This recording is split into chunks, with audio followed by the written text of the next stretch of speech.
be able to go.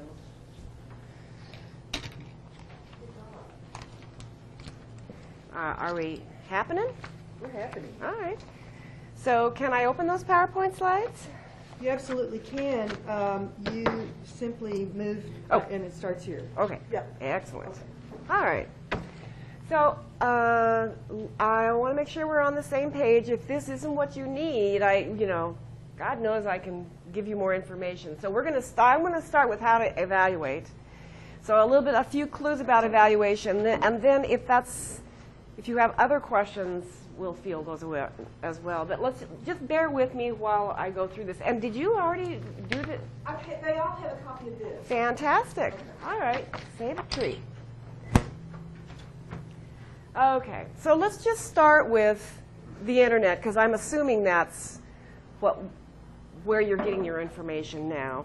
I'm going to talk about that a little bit, and we're going to discuss how to evaluate. And then after we're done, let's take a look at some places where it isn't as daunting to evaluate, and where you can find information that's a little less labor-intensive, at least for the evaluating part. So this is a classic cartoon from the New Yorker. You need to evaluate your sources because on the Internet, nobody knows you're a dog. So you can go on the Internet if you're a dog. My husband and I have this conversation all the time. And I want to make the distinction right now between the information that you use for research and the information that you use to get candle wax out of your rug, right? So there's all kinds. I love the Internet. There's all kinds of great information you can get from the Internet. You can get what a dog thinks from the Internet. But if you're using it for research, there's another level of evaluation that needs to happen. So let's keep that in mind. And what you have in front of you, this one is called Aspect. If you go on the Internet, if you Google information evaluation, you will literally get a million of these. Librarians just love to create these little things, and so do writing centers and educators in general. And they might have a little bit different description on them, but they're going to cover the same things. Who wrote it? When did they write it? Where are they coming from? Why do they exist? Why do they put the energy into going into? What's their motives? So I want to go through these really quickly, and you have this handout in front of you. We published this. It's in the library. I put it on all my PowerPoints. It's floating out there. We have a PDF on the library page because it's just a nice little reminder. When you're researching, put it in your binder. Ask yourself these questions. So we're going to go through these really quickly. This is a pep talk. Authority. Who is the author? And sometimes it's a corporate author. So just because it doesn't have a person's name on it doesn't necessarily mean you need to throw it away. There are great organizations that create great documents. But if not an author, a sponsor, right? So who wrote it? Why does it exist? Who compiled it? My husband and I do this one all the time. So, well, he was a professor. Oh, yeah, OK, here's the latest. OK, so he was researching Stonehenge in the United States. Really interesting. They think they have an equivalent of Stonehenge right here in the United States. And I said, oh, really? Who wrote that? Or, where did you find it? Well, I found it on the Internet. Well, who wrote it? Well, he was a professor. A professor of what? Well, he was a professor of geology. Well, yeah. So not only do they have degrees, but do they have degrees in the field that they're speaking about? I don't mean to be suspicious, but there's a level of responsibility when you're using information for research.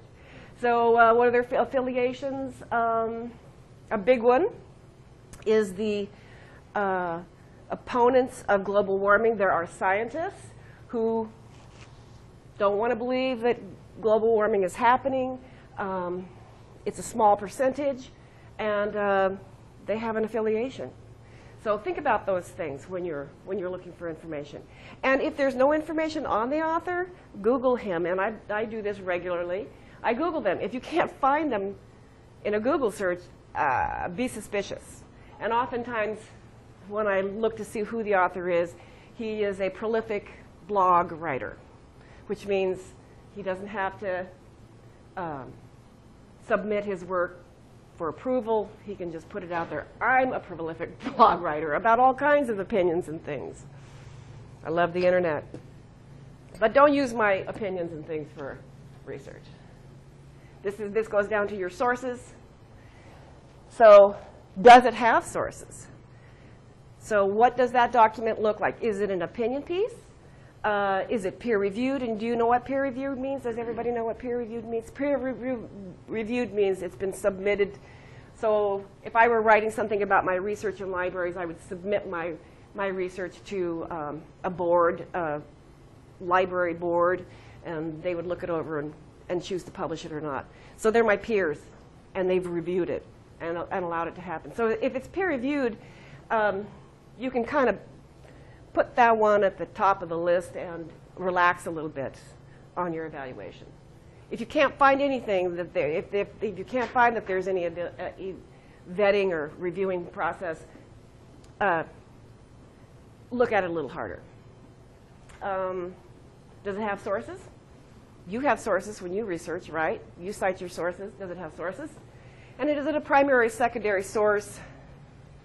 We'll talk about, yeah, and you can come to the library and ask us about that. That's another whole conversation. But is it a first-hand report, or is it a report of a report?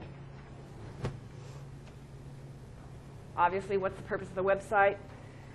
And if we were in a lab right now, I would have you go in, Google your topic, find a page, and we would look at that page and to see if there's any about link or something like that. So mission, about, whatever. If it's .org, that means it's an organization that's posting that site. Yesterday I opened up one for a student. It was a .org, but it was on the purchased. You know how when you throw money at Google, they'll put your site at the top.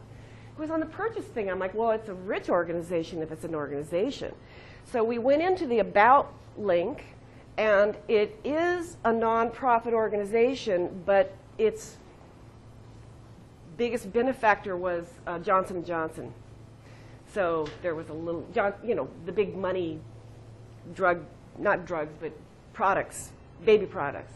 And it was a child safety organization. So think about that. Not to say that you have to throw it out, but just to say that be aware that it's coming from a certain mindset. Is it fact or opinion? You should be able to read that. Is there an advertiser influence? Is Johnson & Johnson saying something about a certain, insomnia? Here's the research on insomnia, and these are the things you can do, and you really should take this drug. Maybe true, but double check. And how in-depth is the information? Is it appropriate for your research? And this is where you identify what's the assignment. If the assignment is to write a paper on current public opinion about something, it doesn't need to be a peer-reviewed site. You need to go into a site that's going to give you public opinion. If the assignment is Fall's hot shoes and bags and boots, perfect. So make sure that your information is matching up with your purpose.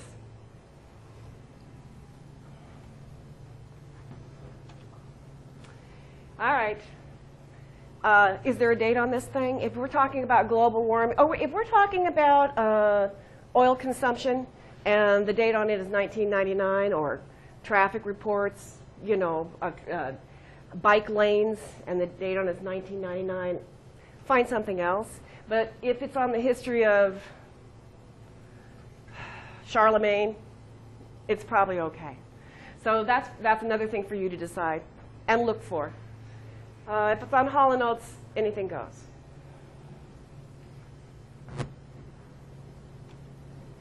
And that's it for my slides.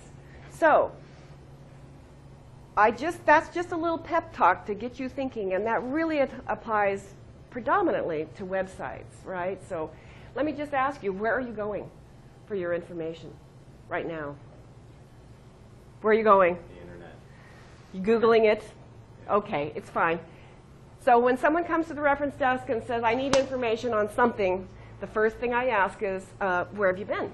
Because I don't want to start at the beginning. You've already gone there, right? So typically, internet is where you go. It's a great place to find search terms. It's a great place to find that basic information.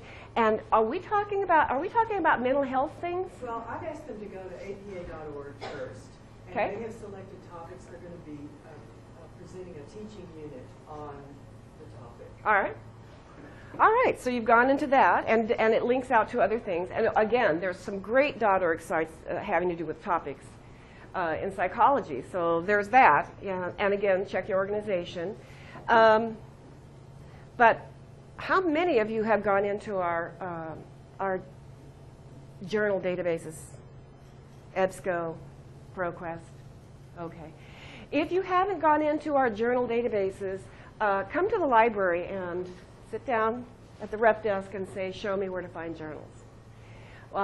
We house our journals in an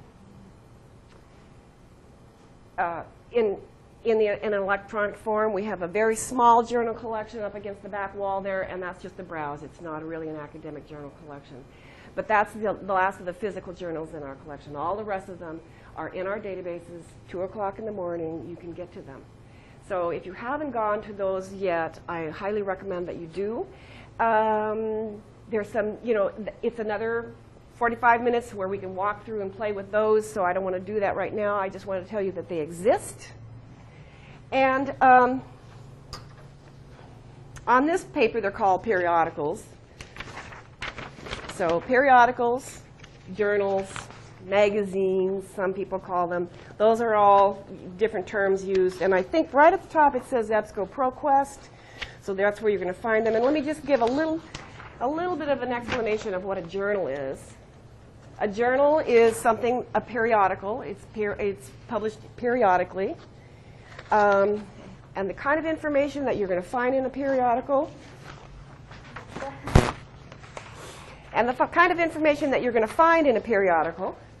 is current information.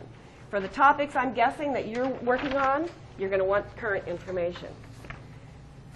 Typically, what's published in a book is information that takes 2 years to write and 2 more years to get published in our collection. So that information is going to be the type of information that's that groundwork-based theory information that isn't going to change a whole lot. What you're going to find in journals is this newest report came out, we just completed a study, and that sort of thing, right? And I showed you the Katy Perry journal.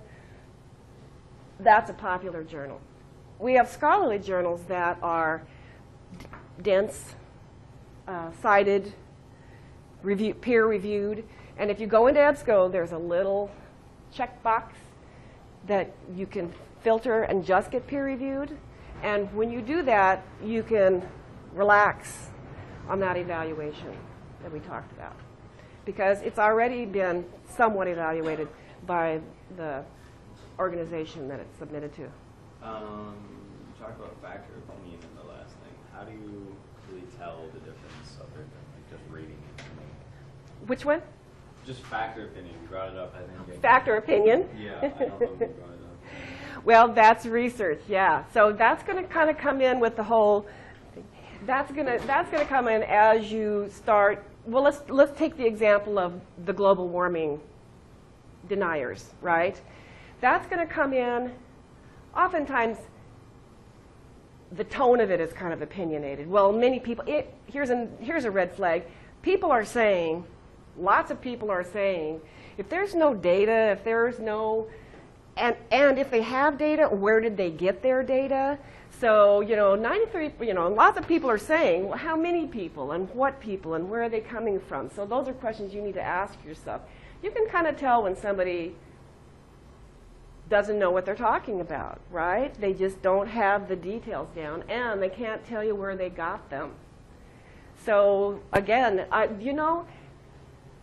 research is way less passive than it used to be, because we have so much information out there.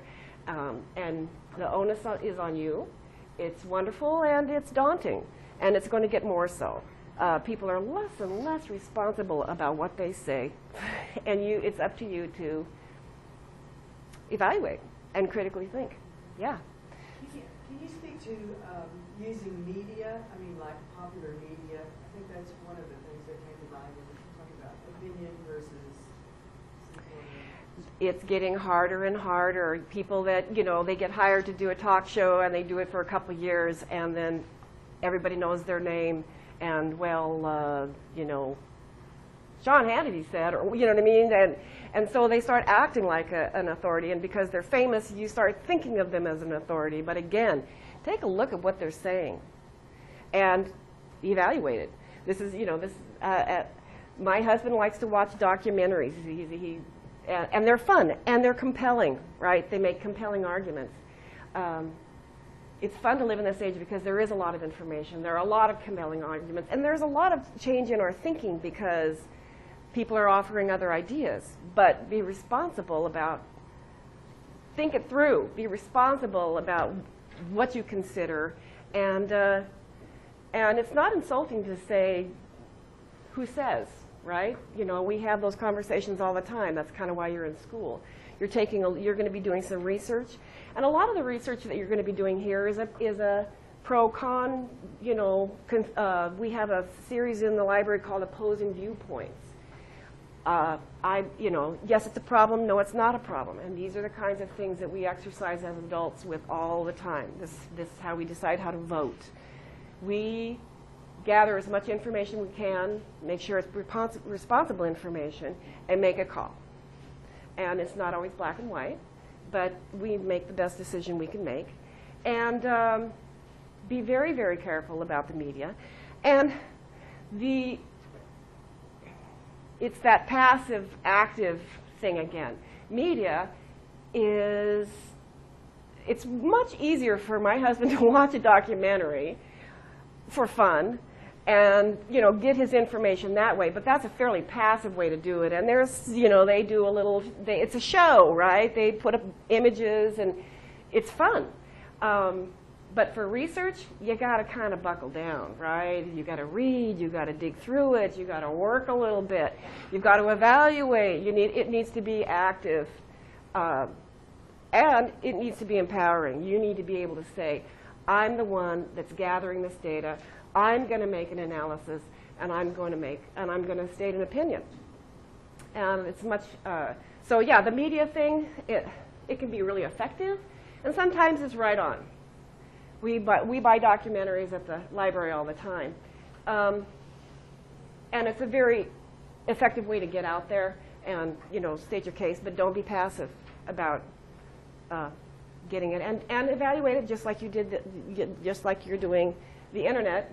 Says who? Is this the only place it's coming from? And I do this all the time. Oh, that's kind of a compelling point. Let me see if I can dig a little bit deeper. Then I do go into the internet and see if I can find other things that kind of support a compelling idea. Anything else? All right. You're going to love it. I know it's hard, but you'll get hooked. And you'll never be the same once you start to really evaluate things. And please come into the library. If you have not gone into our databases, and if you do not know how to access a journal article, come to the library. It's not Google, but with a couple little tricks, it can be way, way more effective. You can do a search, and you can get 200 peer-reviewed, relevant articles that you don't have to go through this process as deeply with in, an hour. Or you can Google for an hour and go here and down a rabbit hole and over there and all of this. I have to say, if you find a good website, it can drive your research, and we're finding more and more of that. For instance, like the coal train, and I have a class that's current event type classes. The coal train, some sophisticated person decided to do the research for you, choosing what they want to put in here, and links out, you know, and you can go here and you can go there and this data, and I got, you know, pulling in graphs and charts from government sites, and did this fantastic research project. So when some students looking to research coal trains, my goodness, they've hit the mother lode right there. So there's some great, more sophisticated type sites coming on board. Don't be afraid of them, but again, own it, be active, and be curious, and ask questions. Just because it's out there doesn't mean they know more than you. Okay? Good luck. Come to the library. Thank you.